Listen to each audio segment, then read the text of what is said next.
అందరికీ నమస్కారం. నేను మీ శ్యాంప్రసాద్ రెడ్డి కోర్సుపాటి. నారదా మీడియాకి స్వాగతం. అవినీతి, ప్రజాస్వామ్య పరిరక్షణ, స్త్రీ హక్కుల రక్షణ, స్వేచ్ఛ వగైరాల గురించి పెద్ద పెద్ద ఉపన్యాసాలు దంచుతాడు ఢిల్లీ సీఎం కేజ్రీవాల్.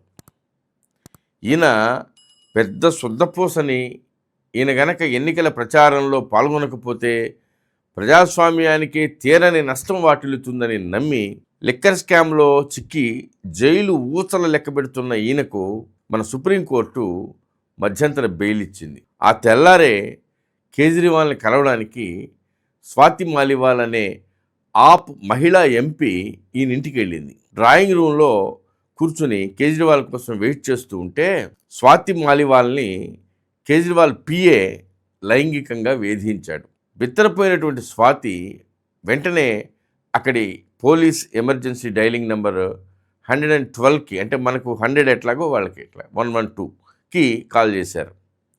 అయితే కేజ్రీవాల్, అఖిలేష్ యాదవ్లు కలిసి సంయుక్తంగా నిర్వహించినటువంటి ఒక ప్రెస్ మీట్లో దీనిపైన మీడియా వాళ్ళు ప్రశ్నలు అడిగారు.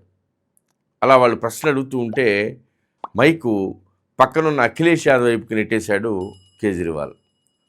దానికంటే ఇంపార్టెంట్ విషయాలు ఎన్నో ఉన్నాయి, వాటి గురించి మాట్లాడుకుందాం, దీని అవసరం ఏముంది అంటూ అలవాటు ప్రకారం మీడియా వాళ్ళని దబాయించబోయాడు అఖిలేష్ యాదవ్.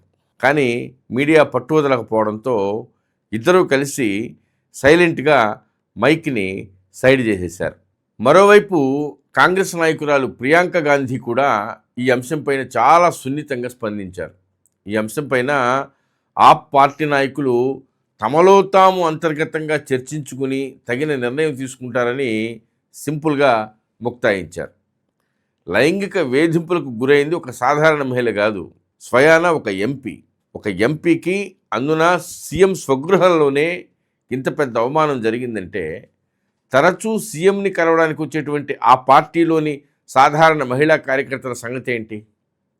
ఆ పిఏకి మహిళల్ని లైంగికంగా వేధించడం అనేది అలవాటైన విషయం అయి ఉంటుంది ఖచ్చితంగా. దానిపైన కేజ్రీవాల్ లాంటి శుద్ధపూస స్పందన శూన్యం.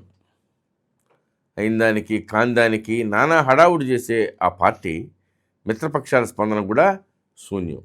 సరే, కేజ్రీవాల్ తన ప్రత్యర్థులపైన చేసేటువంటి ప్రతి తప్పుడు ఆరోపణని హెడ్లైన్స్లో రాసేటువంటి మీడియా స్వయంగా కేజ్రీవాల్ ఇంట్లోనే జరిగినటువంటి ఇంత పెద్ద సంఘటనకు ఇవ్వాల్సినంత ప్రాధాన్యత ఇచ్చిందా?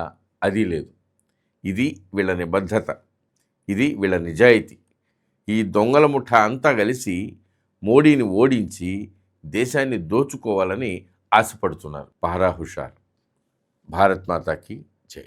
ఈ వీడియో మీకు నచ్చినట్లయితే లైక్ చేయండి, షేర్ చేయండి, సబ్స్క్రైబ్ చేయండి. మీ అభిప్రాయాన్ని కామెంట్ల రూపంలో తప్పకుండా తెలియజేయండి.